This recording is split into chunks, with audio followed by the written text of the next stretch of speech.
time, monster. You don't belong in this world. What is a man? A miserable little pile of secrets. But enough talk. How about you?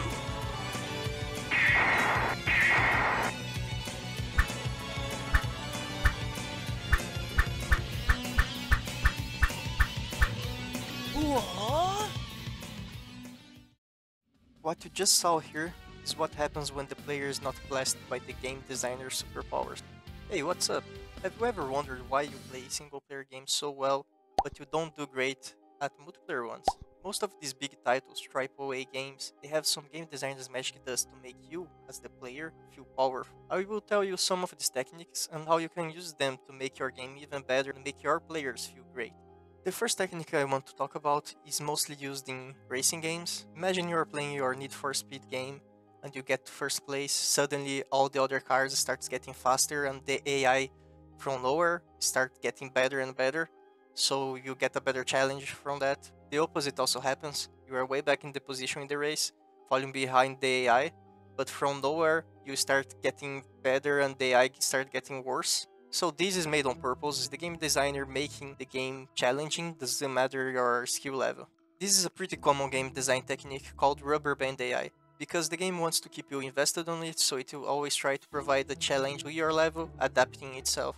The rubber band AI works just like its name implies. It's like if the player and the AI are tied in a rubber band. If the player and the AI have a huge gap between themselves, it will work like a rubber band. So the rubber band will stretch and will push whoever's in the back. So if the player is falling behind, the rubber band will push the player forward, and if the AI is behind, the rubber band will push the AI forward. Some other strategy happens in other games that are slightly different. If you take, for example, Mario Kart, when you as a player, you are falling behind the AI or from other players, you start getting better items from the item boxes. So this is one of the strategies that they also use to always make the player feel good and challenged.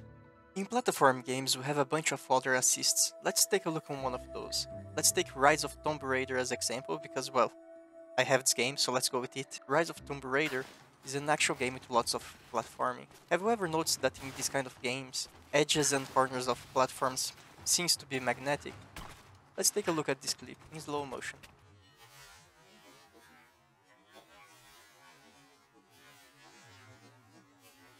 Can you notice when the character jumps and it's not being able to reach the platform?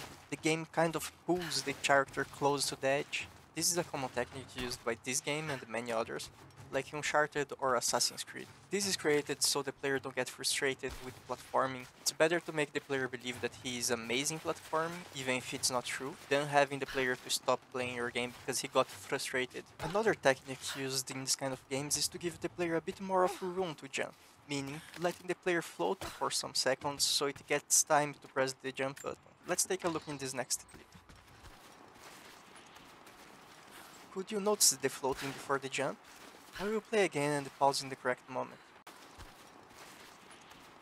Right now is the moment I press the jump button. See that the character is in the air? Giving a few frames more to the player so it can react improves a lot the feeling of control, consequentially making the gameplay more fun and making the player miss a smaller number of jumps, so everyone gets happier. Another series that gives a lot of assistance to the player is the series Halo. If you take for example shooters back in the early 2000s, shooters were only popular with PC gamers, until Halo came to the Xbox and made one simple thing, an almost unnoticeable but really efficient aim assist. I will try to explain a bit how Halo aim assist works. There's a really cool video with the Halo devs explaining how it works. I will link it down in the description, but I will quickly go through the highlights in this video. Take a look at this clip of gameplay. I am using an Xbox controller. See that every time my crosshair gets closer to this enemy, the speed in which my crosshair moves slows down. This is not being done by me, the game is slowing it down. This is a feature developed by the Halo team, so the aim assist is not invasive, but still is really functional. Take a look how it works if I use a mouse instead. There's no slowdowns if you use a mouse. There's a magnetism when you are aiming with a controller. This was also created to help players to not get frustrated when playing in consoles that have a less precise input for first-person shooters. Now, when you shoot an enemy, See that it does not need to be at the middle of the crosshair, it just needs to be inside of this circle and the gunshots goes directly to the enemy. This is also present if you use a mouse and keyboard, and most PC players don't even realize that they are also using aim assist. There is a bunch of other features that helps the players to defeat their foes in Halo, but this would require a whole video to go through everything. But for today, that's all. Let me know what you guys think about these ways of mitigating players' mistakes, assisting it. Leave a like and a comment, and that's it. Thank you, and see you in the next video.